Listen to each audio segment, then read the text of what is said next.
Neil here from Redflare Models. Today's interview, I'm interviewing Tom Hunter, better known as old.tom.solo on Instagram, and he and I had a really good chat, and we're going to kind of dig into a load of things around his photography and his kind of recent kind of passion for Star Wars and how his family had got him into it. So we're going to dig into his interview in a minute. But one of the things that, is coming out of these conversations that I'm having with people like yourself is I'm learning more about the drivers behind people, why they're creating the models that they do, or the backgrounds and the scenes, and why they're choosing to buy our products and other products that are in the market. So without further ado, we're going to dive into Tom's interview. Well, I'm Tom Hunter, or old.tom.solo on Instagram is my Star Wars dedicated fan Instagram. And I've always been kind of a quiet Star Wars fan. Since I was a kid, I saw the movies, and, I was never overly into it until my wife actually kind of drugged me to Disney World with her family, April of last year, so 2021. And I didn't grow up going to Disney World or anything, so I wasn't that excited about it. And we went to Galaxy's Edge. Yeah, it all changed. So I had seen the sequel trilogy films. I, like everyone else, I honestly did not dislike them, but Galaxy's Edge is obviously based heavily in that time period. yeah, so outer rim, isn't it? Yeah. So walking around there and with the fanfare piped in through the audio system, and sort of just because it was height of COVID when we went, and everything was very compartmentalized, so except for standing in line, surprisingly, but for rides. But I walking through Galaxy's Edge, I feel like I'm on the set of a Star Wars film, which is something I've always wanted, right? I think any Star Wars fan would want. And there's the people that work there, the employees are walking around, they're dressed in the appropriate garb, they have their appropriate terminology and the sayings they use, and you're just absolutely immersed in this environment. And I turn the corner and I see the Millennium Falcon, and I get goosebumps talking about this to you, because it was immediately, I'm 7 years old, and the prequel trilogy is out, right? And I remember being so excited about that in the late 90s and stuff. And I was just like, wow. And I immediately reverted to this sense of remembering what it was like to be a new Star Wars fan. And I remember the first Power of the Force figure I ever got was Jedi Knight Luke Skywalker. And I'm still on the hunt for a Jedi Knight Luke Skywalker in 6-inch scale. So if you have any suggestions or links or anything that would cost $300, that would be great. Yeah. But then the next step was, well, if you get in line for Smuggler's Run and wait an eternity, you get to fly in the cockpit of the Millennium Falcon. And I was like, I don't care how long the wait is. I'll be here 2 days. I get to fly the most recognizable spacecraft in all of Star Wars, right? I think the only difference would be if I, got to pilot a TIE fighter or an X-Wing or something, right? Like, it was insane. So I immediately dove head over heels into, anything I could get my hands on. And it kind of just dragged it back from roughly the late 90s to 2021. And I started buying the Legends books. And I think the first action figure I bought recently was the deluxe Black Series Deluxe Boba Fett, because Boba Fett's always been my favorite character. Yeah. And I was like, oh wow, I wonder how many other of these action figures they make. Well, then it was over, right? I found out that they'd been making these for quite some time. And that's really what begun the collection. And I thought, I'll get a few key characters and I'll have them on display in my office, and it'll be cool to just be working throughout the day as I am working remotely. And they'll be there, it's kind of an homage to my Star Wars fandom. And then I made the mistake of getting on Instagram and started looking up people such as yourself at Redflare Models, and uncovered an entire subculture of not only collectors, but toy photographers, which I love. I've always had a penchant for photography. I am a combat veteran. I did 1 tour of duty in Iraq and 2 in Afghanistan with the United States Army Infantry. And I was not a combat photographer, but I had a camera on me at all times. So it's something that I've always loved to do. And I've lost that.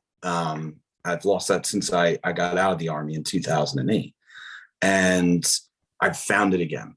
And I can collect Star Wars action figures, and I can create content and build worlds, right, off of suggestions and videos, like people such as yourself and the other folks that I mentioned earlier in our conversation.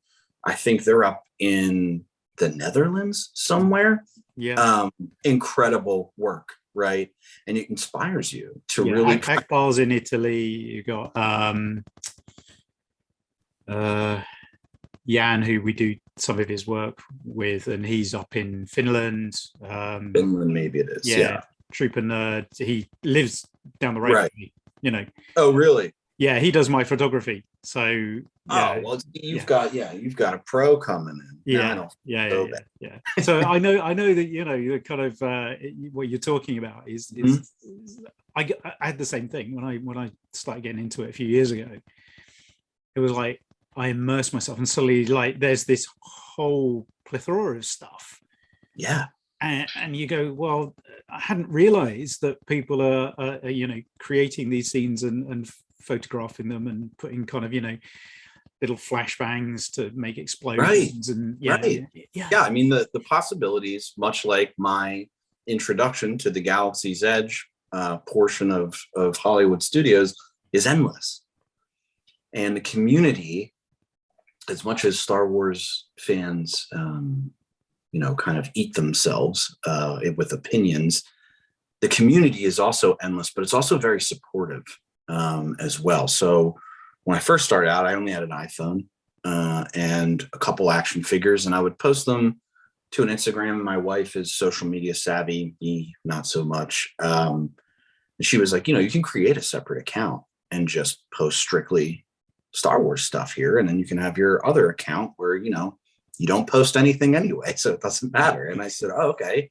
So I started old.tom.solo on a whim. I just needed some name that rang true across the universe. And since then I've upgraded my camera, and I've learned how to work with different foam core boards and styrofoam and weathering techniques and paints to buy, and cheap brushes versus really, really good artistic acrylic brushes and things like that. And it's been an extremely helpful hobby to deal with a lot of something that I didn't know was missing in my life. Now, it is expensive, as you had mentioned, but it gives me the ability to create. Yeah. It gives me the ability to be creative, but it also inspires me to support others. And when I say that, there are individuals worldwide that I follow on social media and that follow me. I'm sure you can relate to this. And they post things around the clock. I mean, we're on a 24-hour time cycle around the globe. So at any time I can open up my Instagram account and I can find someone in Spain. I can find someone in China, Taiwan, Australia, New Zealand, India, posting Star Wars content. Yeah. And I always try my best to if they're not getting a lot of traction on their post, or if they're not or if they appear to be like newer to the hobby, I always try to positively reinforce what it is that they're doing, because I want to see more of it. I want to see people grow. I want to see people get better. And just like me, right? Like, I mean, if the first couple posts I have, I look back on them and go, "Ooh, I could have done a little bit better." And now, I mean, I'm not blowing up the trending scales or anything, but the content that I can post and the pictures that I'm creating are much, much better. So I know that was a lot. I find that, yeah. I mean, I constantly learn every single day. Yeah. I'm being asked to do more and more stuff. Paint this head or do this diorama or create this new creature, and it's like I'm constantly pushing myself. Yeah. And I find that the dios that I did last year compared to what I'm doing now are completely different, right? Oh, yeah. And I know in a year's time I'm going to be better, but I try to do the best that I can. And as you say, it's a constant evolution, but you learn from others. There's so many YouTube videos out there about techniques, about texturing, weathering, as you say, and then you learn, do you buy this set of paints from this brand or this one? Right. That's enough. Yes. Yeah. It doesn't just stop when Hasbro or Mafex or SH Figuarts sends you a box. That is not where it stops. That's where it starts. And it is up to you to continue to expand upon what they have only baselined for you. And I think that the people that are the best at it they just have this creative motor inside of them that I don't think that I have. And I'm not, disenfranchised due to that fact, but it's amazing to see what they can do, and it's inspiring. And I think that I'm not a filmmaker, I'm not, anything like that, but I get inspired when I see someone like the Black Series account on Instagram. And he's like, yeah, I got a simple smoke bomb and one action figure and set it up in my backyard in California or wherever they're from. And this is the effect that I got. Yeah. Oh, I would have never have thought of that. And without a behind the scenes, which sometimes the behind the scenes are more intriguing than the actual photos. Without the behind the scenes, you lose that inspiration, right? Because you'll never understand how someone achieved, this explosion. Like, would you work for, ILM, or are you that, that skilled digitally? No, I bought a cheap firework and set it off in a pile of dust. Now we've got Obi-Wan, fighting Grievous with special effects. And I'm like, oh, wow. Yeah. So it's consumed a good portion of my life, not to my wife's happiness, but we compromise. And yeah. I mean, do you do a lot of post-production as well, or do you just do a minimal amount? So I try to do a little bit, right? I mean, most of the shooting I've done lately is indoors because the weather, has been cold, and also because I'm in the process of building worlds, like I had said before, much thanks to you, getting me started there. Don't put blame on me, right? But like I will go in and use Photoshop, but I don't have a laptop. I don't have a giant photo editing PC. My photo editing skills are very minor. In community college, I took a digital a graphic design course. Like, that's the extent of it, like very basic. So I have an iPad, and which I'm actually speaking to you on right now, and I have just Photoshop Express. Yeah. So I'll go in there and I'll mess with things, and they have preset filters. But I feel like the more and more I get into this, the more I'm picking a filter, but then going in and manually adjusting everything myself because of the look I'm trying to achieve. Yeah. So yeah, a bit. All lightsaber stuff, obviously needs to be edited or it doesn't look right. But, and there was an app out there when I first got started where a gentleman on Instagram had designed this app, and it's just background effects. It's very, it's not clunky. It's actually very streamlined, but it's very basic. And, you know, he just has a simple lightsaber effect that is a white line that you can adjust and add blur and color to, and superimposing that over, you know, a hilt or an actual lightsaber blade has worked out fairly well for some of the photos that I've done. And of course, lighting, right? Which is something I don't think I'll ever fully comprehend, how these people light their subjects the way that they do, because they always look so outstanding. But it's a learning. I think you need, you know, as you say, it's you learn these things continually, but there's always going to be somebody that you learn from. Oh yeah, yes. So. Yeah, I'm a very small fish in a very large pond when it comes to talent and skill. However, it has not stopped me from, like you said, learning, but also creating as well. And I think that that is really the main reason why I do this, is because I like to be creative, I like to create, and I like to learn. So it's been extremely helpful in that aspect. And your scenes, and I know we talked about some of the stuff offline before we started the call, but do you create pieces that you can use time and time again in different scenarios and different, like different wall panels? I know some of the panels I've designed, I've done them two-sided, and they look different on either side. So I can photograph them in a Tatooine scene, but I can flip them around and I can have them kind of different effects on different scenes.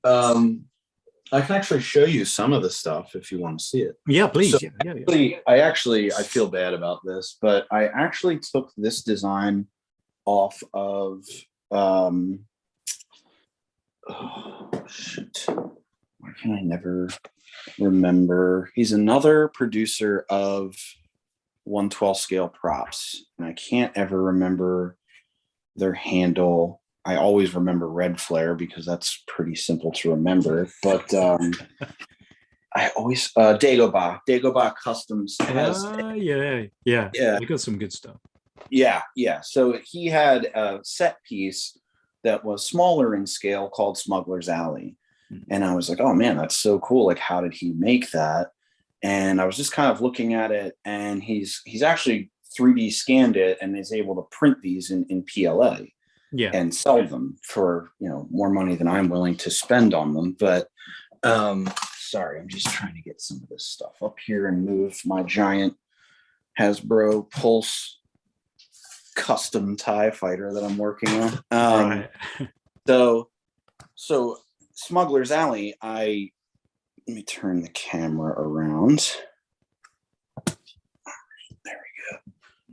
I think I messed that up. There we go. Yep. So this is the main set piece that I use. Okay. And it's based strictly off his design.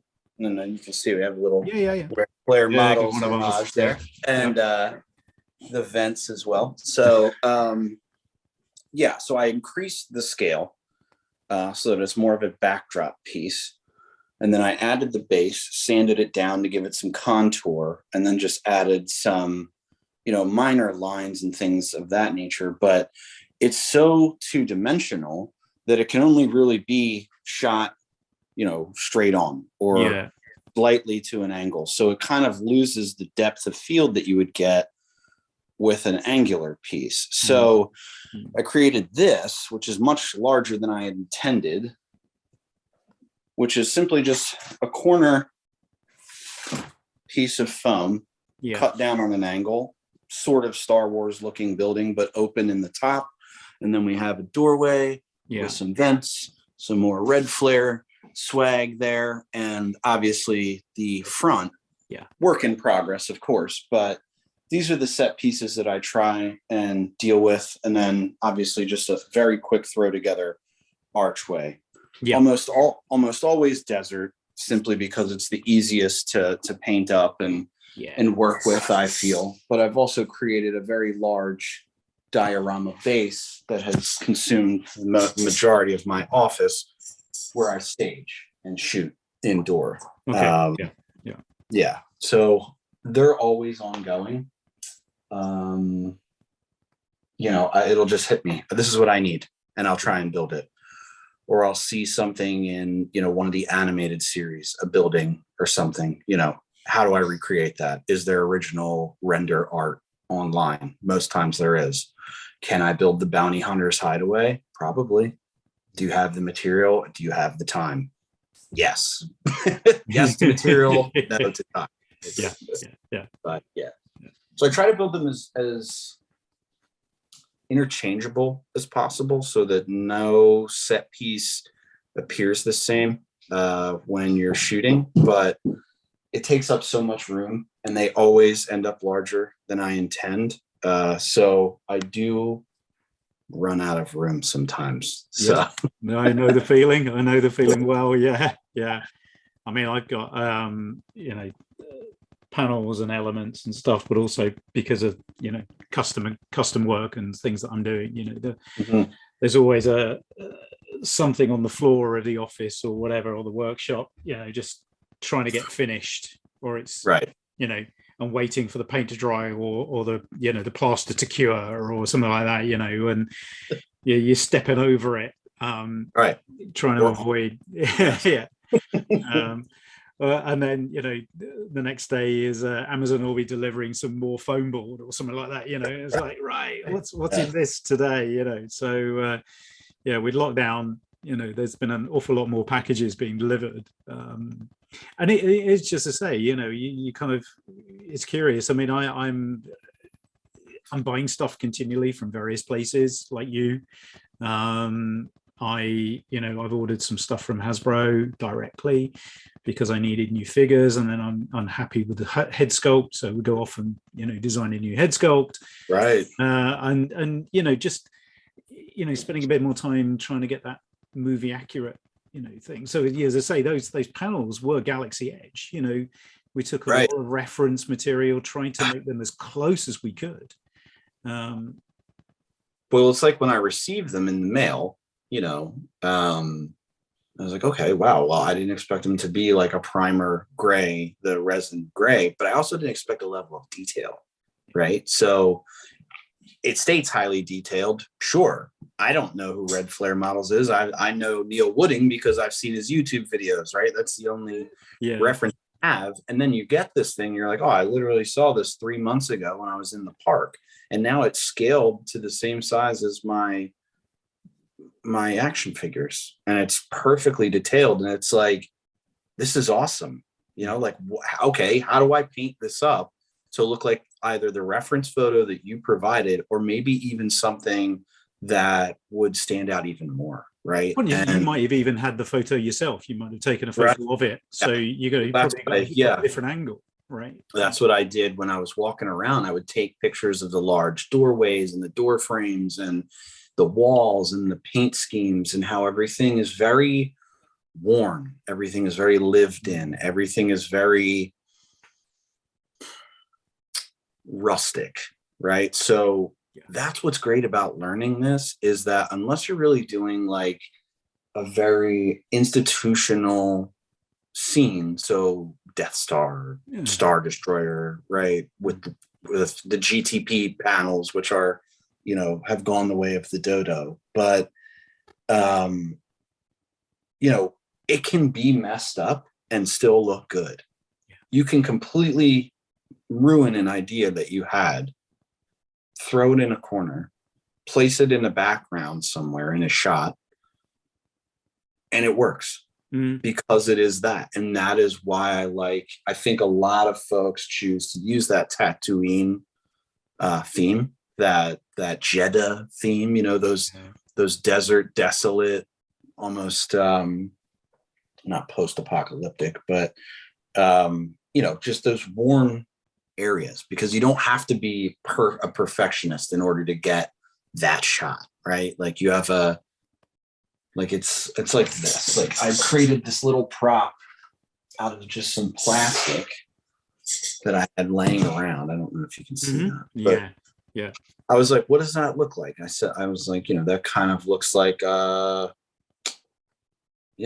speeder engine that someone had left around. So I glued two pieces of plastic together, painted it up, and there you go. Yeah. it did turn out exactly how I wanted it to. It could be better, but if it's not in focus, it looks awesome, you know. So.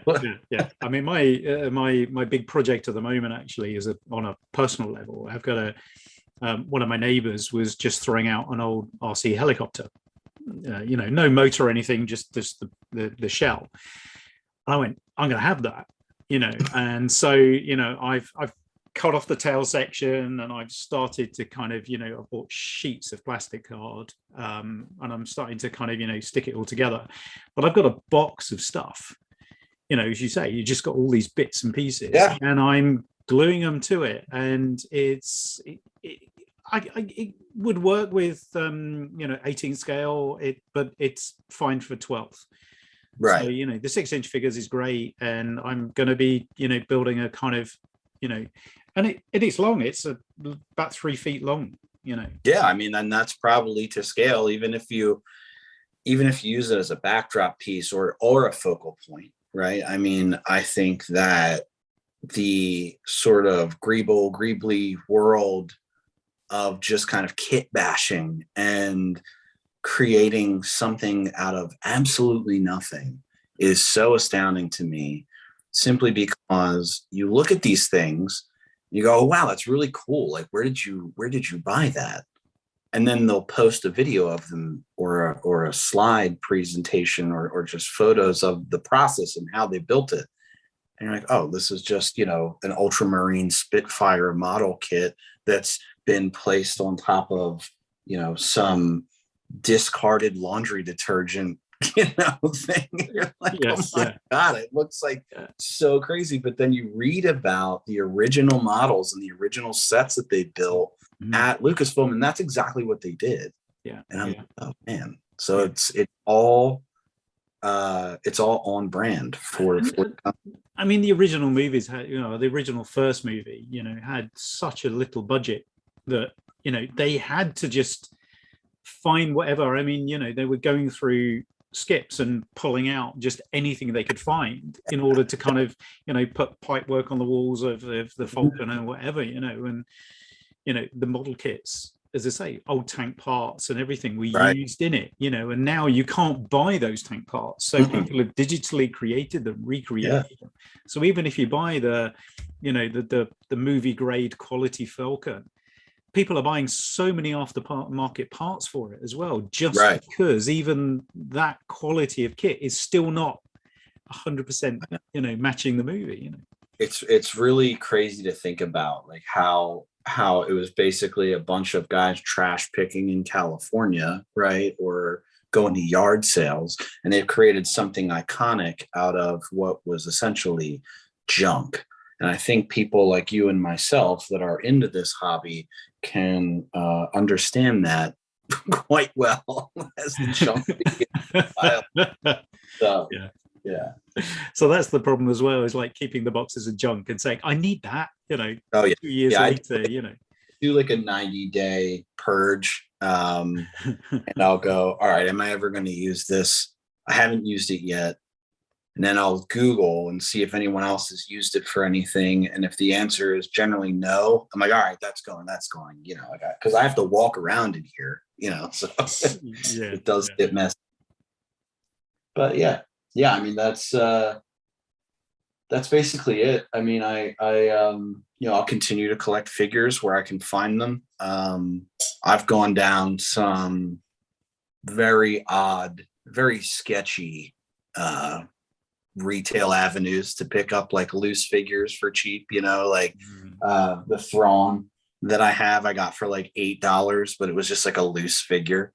But I don't keep my figures in box. Mostly I open them most of the time because I do enjoy photographing them.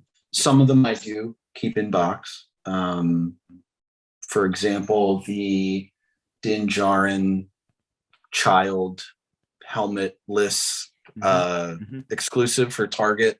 I have that. I don't like the likeness of the actor, so I just keep that in the box. I mean, maybe I'll open it someday, or if I ever get into head sculpting, I I can make a better version of that. But again, all in due time. So that's it. That's it. Yeah. I mean, when we first launched, like things like the Vulpix, the crystal foxes, I couldn't keep up with the sales on that, because it was just like, it was one of those things where you just couldn't buy it, Right. And so, it was like, it didn't even have an inkling of how popular that would be. I mean, it was like, right. Suddenly it was like people were ordering and we were out of stock, and it was like, no, we're having to do another production run. We were out of stock again. And it was like, oh my God, how popular is this? And Right. then it got dead for about a month. Then suddenly it resurged on Instagram again, and we would get, but it was like, yes, I mean, Hasbro and Hot Toys and everybody, they're keeping up with stuff, but they're mainly focusing on the figures, and there's very few kind of all of the other little bits, so the lizards and the scurias and stuff have all been I think very that's a fantastic intro to sort of just the universe of not only Black Series but vintage collection. I know that you sell things in different scales for people that collect either or. Some people collect both. Rich people, I suppose. But I think that that's such a cool idea, because these things do exist in the Star Wars universe, and you never see them in the photos unless it's kind of got the Redflare stamp on it, right? I mean, you've got the larger scale creatures like the Dewback Black Series and things like that, but you don't have, you can throw 2 or 3, like you call them, scariers into the foreground of a photo, and it becomes all that more realistic looking. I think that it's an awesome way to kind of tie that in. Yeah, I mean, that's awesome. That's a big thing, right? So there's now 3 poses of this. It's not actually on the website yet, but that's almost a solid lump of resin. I mean, that is so cool.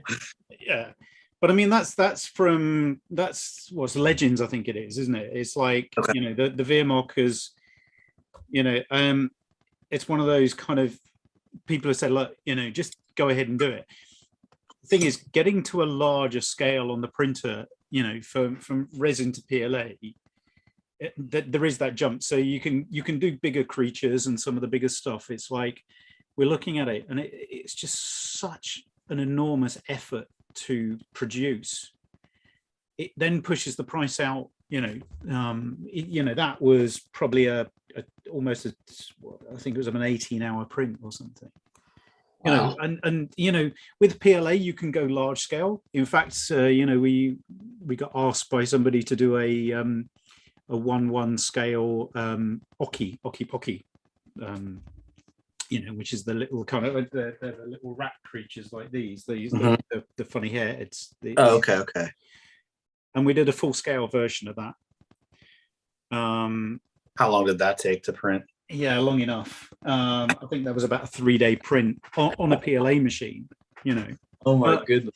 But the guy, was adding real hair to it, Right. And it sat over a foot tall. I mean, it was Wow. fantastic. Yeah. But it was just like, it was just, so we're doing odd occasional kind of, custom pieces, and people are asking us to do bigger creatures. That's where the Narglatch came from, is somebody asked us to do the Narglatch, and it's like, okay, we'll produce that, but we're going to produce it in smaller scale as well as larger scale. Yeah. But I couldn't tackle that at 1/6 scale, because the size of it would just be too big.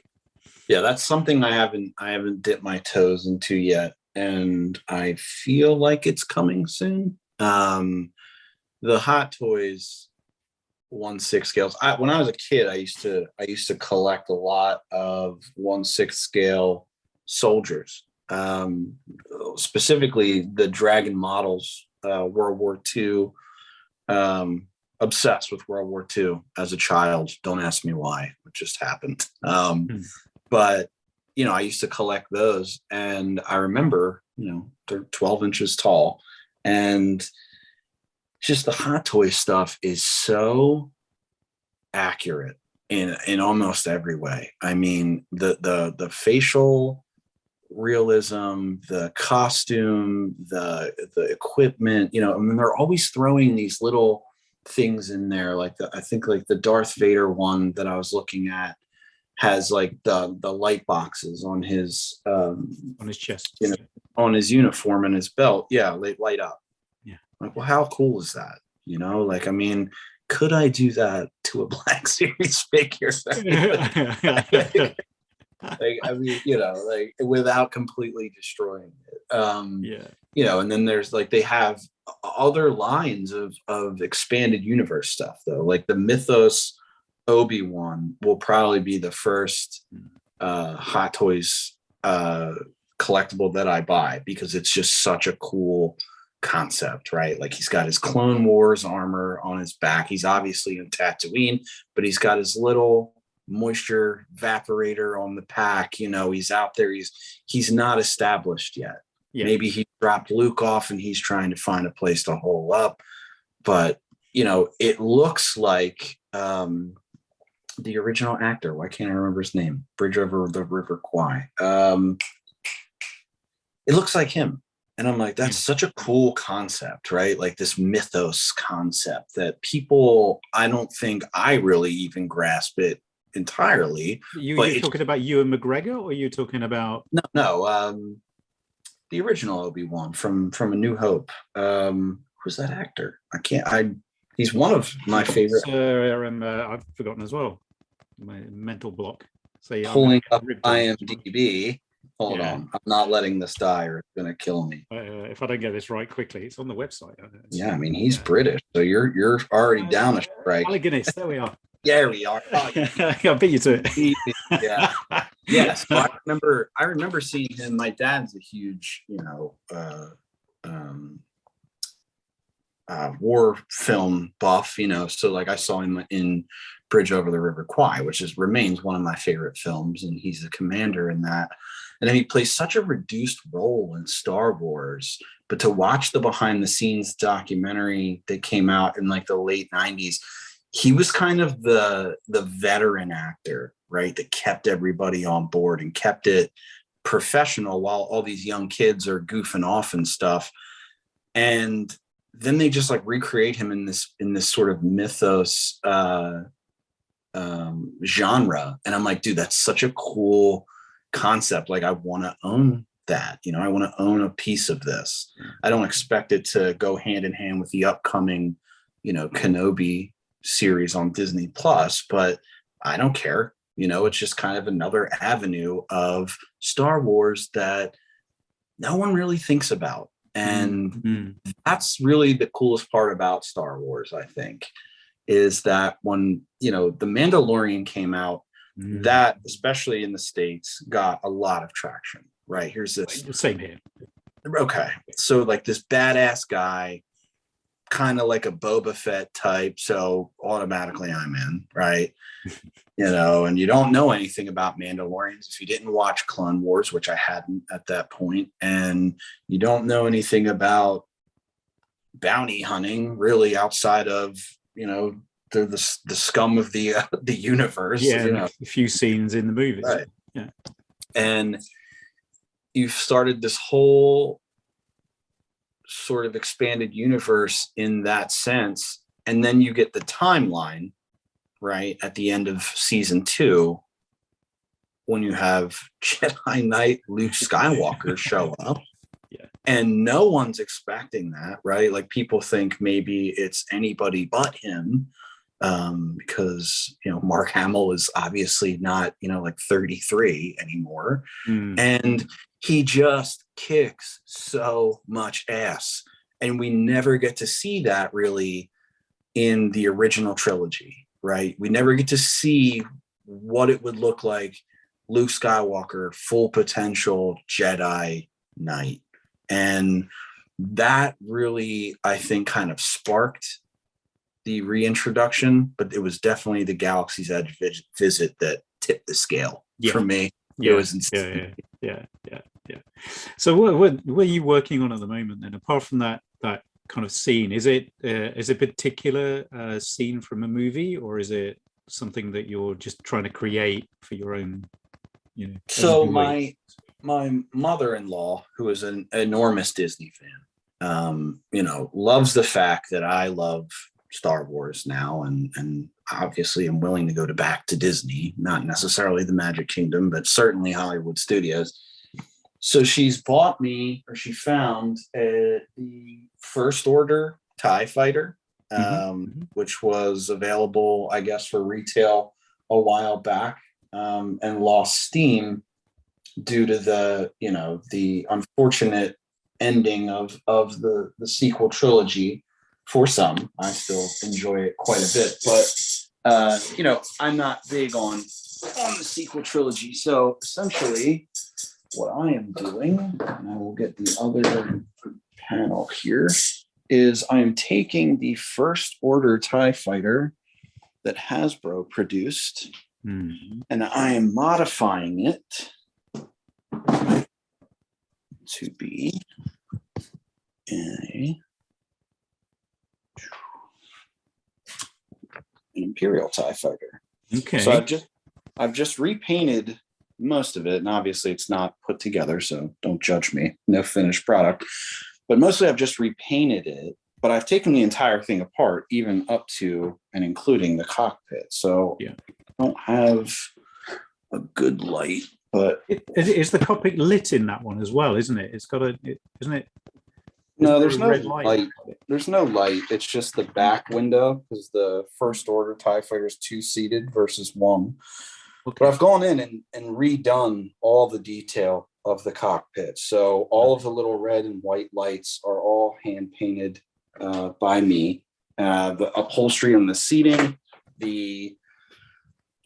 everything is gray instead of black, has been turned to black instead of gray, so on and so forth. And that's really consuming the majority of my time currently, because it is massive. But, again, I had seen someone else do it, and I just took what they did and tried my best to sort of recreate it, not 100%, because I don't like to take things and recreate them 100% and kind of stamp it as my own. I don't think that's necessarily cool. So I just threw my own flair on it, and I'll hang it from the ceiling. I'll put it in the background of a photo. I will probably end up adding lights to it, which is another avenue I still need to explore. But it's been time consuming, but it's been fun. And the original toy was not very well detailed, and the paint apps were very dire, and the sort of just the material was very glossy and very manufactured. So even just throwing some acrylic paint on it has brought it back to life, and it's really just like a custom piece now that I don't think anybody would necessarily buy, because the price tag would be astronomical, but now I have it, right? So it's something I can put in photos. It's something that I can showcase in my office, not in the home, never in the common areas. I feel like from Beauty and the Beast, right? No one goes in the West Wing. But, I can showcase it to my friends that are into it, or something like that. But my mother-in-law is like my biggest supporter. She's like, oh my God, that doesn't look anything like what we bought you. You should go work for Disney. I'm like, hey, do you have a contact? I would love to. Right? That's it. It's like, I'm the same. It's like, I really want to get hired by, Pinewood or, elsewhere. Right.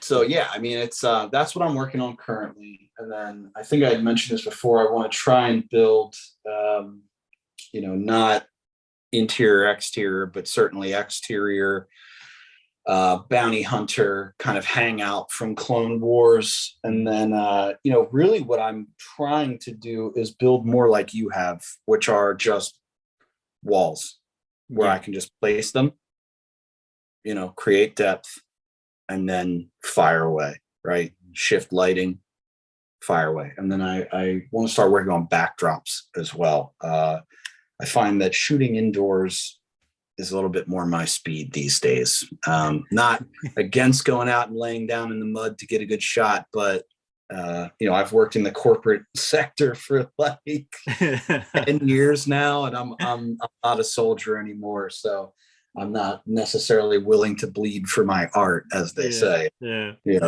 Apart from a scalpel or two, right? Well, yeah, the X-Acto knife slip. Yeah. Very good. I remember years ago, I was working away and I dropped it into my leg and it just stuck in my leg, and I was sitting there going, okay, maybe I should pull it out. Ruined a good pair of jeans as well. Right. Yeah. Nothing a few stitches can't fix on either the denim or the skin.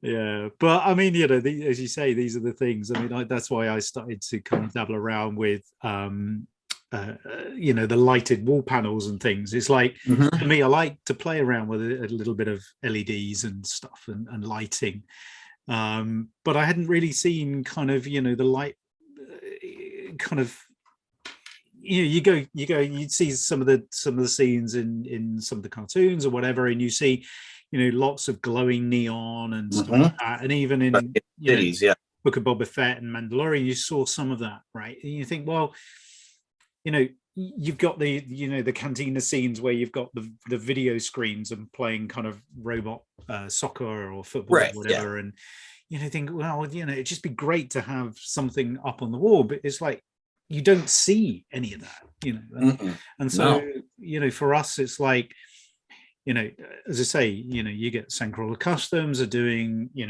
the thrones, or they're doing sceneries in the bar, and it's like, for us, we wanted to do some other stuff. So, the Kitbash and the Greeblies and the wall panels and the signage is something for us, I think, then can be adapted. So you can put your own, spin on it. Right. And you can create your own kind of design, or we're just giving you the raw material. Yeah, I feel props in scale to the effect that they are highly detailed, and of course well painted, which is trial and error for me. But I feel as though without that, you're essentially just taking a photograph of a toy. Whereas with the props, you can take your little pieces, your diorama pieces, and your world builds, and throw one prop in there. And now it's no longer a photo of a toy. It's a scene from a film.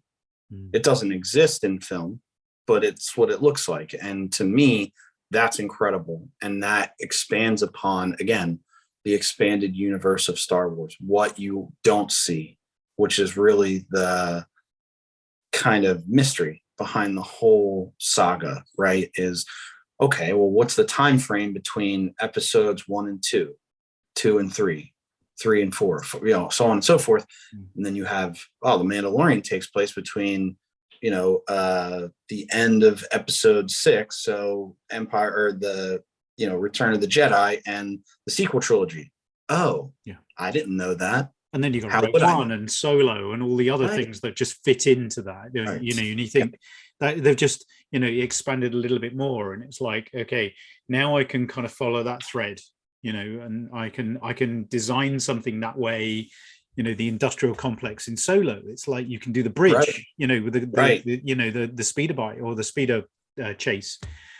And there's a different speeder bike, and there's a different, Solo is flying a different speeder, and it's like, But I think, like you, I do tend to pay more attention, not on the first view, on the second view. So if I see a movie, Star Wars specifically, in theaters, and then I watch it again at home, I'm paying more attention to the background, right? Especially now that I'm into this, what's going on back there? Like, how can I really bring my photos to life? And that is through the use of Greeblies, Kitbash, stuff like that, like even the signage that I've seen that you've put out, like that's going to take off. I mean, no one has that, right? And certainly Hasbro's not going to make that for this lowly bunch of rabble that are just collecting foam and painting it, right? So the masses are fine with what they're getting, and then you have the people that pay attention to detail, the people that are consumed by it and really want to create something of their own that is in line with something that already exists. And I really like that about this hobby. And I really appreciate that there are people like you out there that have the foresight and the ability to create these things and not only showcase them, but also make them available to the consumer, because it really allows people like myself, even just starting out, to make it great and continue to build on that. I think one of the first things I had ever asked you was either in an email or on Instagram. Yeah, I was like, how do you do your cables on your dioramas? Like, that looks so good. Yeah, it would just bring it to life. Like, there's electricity flowing through that. It's going somewhere. You don't know where it goes. You don't know what it controls. But now that it's there, it's not just a wall. Now it's a wall with purpose. And it's like, okay, cool. So I just figured out how to do it, and on my own with, obviously the guidance from you, but I just found the materials on my own. And I was like, this looks like kind of what Neil was calling whatever. I'll get this. Yeah. Used it, added it. And I was like, usually reels of just electrical table, or, some of them are very thin, like, you can get them in kind of hobby shops where people put beads on strings. Yeah, for jewelry making. Yeah. I mean, it's just anything that is flexible enough that looks like it is either stiff, because some of the wire is stiff and it looks a bit too mechanical, whereas some of that rubberized material is a lot more flexible, and it bows like it would do if it was just hanging as a cable. But I mean, just play around anything, right? Yeah, well, I mean, and that's exactly right, because the brackets that you had made to kind of guide the wire around was what I was struggling with. Yeah. And I didn't know if you had just cut them and twisted them, which is what I ended up doing. And then you explained that that's exactly what you did. And I was like, oh, okay, cool. I'm not, insane. And, that was the first diorama I think I'd ever seen in the hobby, was the sort of street scene that you created with the speeder bike. And I was like, no way. I'm like, I didn't even know that was a possibility, And then my wife's like, why is there, $350 missing from our checking account? And I'm like, I had to buy all this foam because this guy in England making these Tatooine scenes, and the bike's actually floating, and the guy could lean against it all cool looking, But she bought into it too. I mean, like, she got me the Mandalorian speeder bike for Christmas. Wasn't expecting it at all. It was a huge deal for me. So, but yeah, it's just, I think, that's when that was the first one I had seen. And that kind of led me down the rabbit hole. And that's when I started seeing your YouTube videos and the Instagram page. And then, it's just like, I just try my own stuff. And when I kind of get stuck or I run out of inspiration, that's more when I'll go to, the internet and see what other people have done. And just kind of the process and techniques that they use. Yeah. I mean, for me, I don't have enough time to do it for myself anymore. It seems like this. Yeah. I build stuff for stuff I want to use myself. So I'll make stuff and design it and make sure that, like the Max Rebo and things. It's like we wanted to do that because there was some interest for it, but I wanted to do it for me. Right. And I had pleasure painting that one up, cool. But, it's sat on a shelf at the moment, along with half of the, technical consoles and things like that. Right. So, it's just like, but I'll dig those consoles out when I want to do a photograph, and, kind of, so they'll be useful for the product shots. But it's like, some of the stuff, as I say, other people like, say Trooper Nerd is photographing some of the heads for us, because he's got the skill, and he's also got some of the figures and some of the costumes whereas I don't necessarily have some of that. Right. It's lying good to around. have a partner. Yeah, it's definitely good to have a partner like that. And I feel like you can probably bounce ideas off of one another as well. Well, we're lucky in that we do the school run every day, and our wives are just like, "Oh God, you're doing a geek run again." You know, it's get rid of the kids at school, and we can talk. You know, right? Yeah, like, no, that's so cool. I'm a yeah, bit jealous of that. Yeah, yeah, it's actually really cool. And you both offset skill wise. You know, like you have the detail oriented paint and creation of the sculpts and things like that, and then he comes in with the ability to do the photographs and the editing and the design work. And I think that's well, he does some of the sculpts as well because he's in the really industry. okay. Yeah, so he's in the game side of things, but he's ex ILM as well. So I didn't. Yeah, I mean he's specialized in lighting. So he's one of the lighting engineers there and stuff. But he's very much digital, but he's got the photography skills, and you've seen his work. It's superb. Yeah. Yeah. And like everyone else, he shows the background stuff. He shows the setup of how he's done it. And I he doesn't have a special studio. I know what he does. And he's doing it like you in a little tiny room. That makes me feel much better. Yeah. But the stuff he achieves, he's doing mainly figure work and stuff, whereas he's not doing big dio. So whenever we've done the big dio, he's come here and we've had to set up here and use the lighting in the house or whatever in the garden. But I could never do what he does. I don't know how he sets the camera up. I don't know how he just lights it in such a way that he gets a perfect shot. I take it with my phone, or you just say even with a camera, and I go, yeah, that'll do for me. Yeah. My process is a little more in depth than that. With photos, like I said, I do have somewhat of a background, an amateur background, obviously, but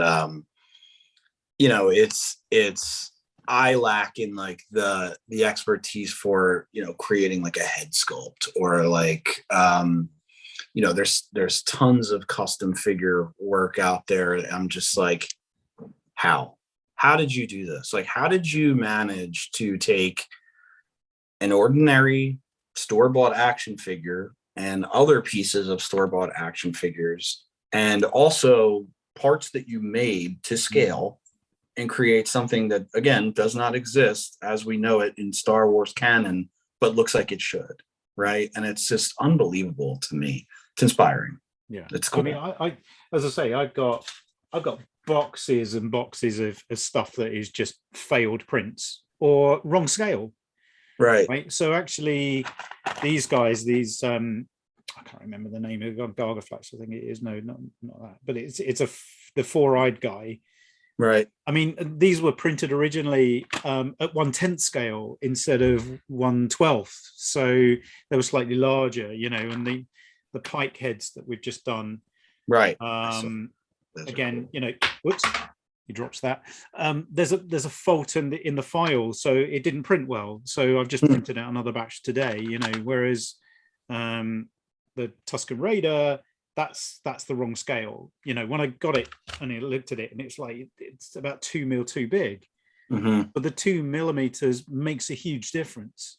Right. You could notice that it's the wrong size. So I've got boxes of stuff where it's failured, but when I get it right, I know then I can kind of be comfortable, because I've got the toy, I've taken the head off, and I've put the head on it, and I go, yeah, you have no choice but to be comfortable at that point. Yeah. So there is a level of investment that I have to make in terms of the toys when we're doing a new thing. But I mean, that for me means that I can then be comfortable in saying this head is right because it's been detailed by us, but at the same time, the print size is the right as well. So right. I apologize. My wife was texting me. That's all right. Okay. Yep. So I kind of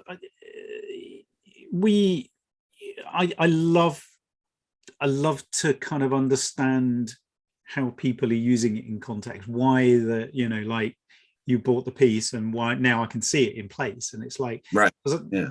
We see the picture on Instagram, and that's one thing, but at the end of the day, it's like I bought it because I went to see Galaxy Edge and I saw it. Oh, yeah. Oh, can I? And now, Yeah. you know, and then to find somebody making it is like, for me, that closes the loop, right? You know, Mhm. it makes me happy because it's like, you know, we're not just doing it because of we wanted to just put something out there. It's like people are using it because they want to recreate Galaxy's Edge. Oh, yeah. The same with the Batuu door, right? You know, we've kind of spent, you know, a lot of time and effort making that, Right. but at the same time, it's like it's fantastic because now somebody can recreate that Batuu door. I know. And have fun with it as they see fit. So yeah. And I mean, that's really what it comes down to, is it's only going to be a hobby if it remains fun. And, you know, someone like yourself, where there's, you know, sort of a retail side, you know, I don't know how that really works, right? Like, I don't intend on necessarily selling anything because I can't produce much here, you know, like I'm limited in space and time. So it's, you know, if somebody ever wanted to buy one of my dioramas, I'd probably sell that. My wife would be happy. But yeah, if for me, it's got to remain fun. And there are points where, like recently working on the tie, where I feel as though I'm like losing inspiration a little bit, and I kind of second guess the hobby. I'm like, you've got all this stuff in your house, all these figures on your shelf, all this stuff in your office. Do something with it, right? But then I remember I'm also in the middle of painting this thing up, which, you know, some acrylic paint is better than others. The acrylic paint I'm using currently is not. But that is taking my time. And once that's done, I can move on to the next project. And what that is, it may be the bounty hunter thing, or it may just be a series of shoots that I do, you know, based on characters that I've collected while I was working on the TIE Fighter, pre-orders that come in, right? Like things like that. Yeah. Well, I mean, Tom, it's been fantastic to talk to you. Yeah, you as well. I mean, yeah, you know, sure. it's been really, you know, insightful to kind of understand a bit more about what you're doing and, you know, how you've got into it. But, you know, it's just your work's fantastic. So what I'm going to do is I'll make sure all your Instagram stuff is on the video afterwards and things. But yeah, I kind of, you know, do appreciate all the time you spent. So yeah. Yeah, absolutely, Neil. Take care. I hope to talk to you again soon. All right. Take care.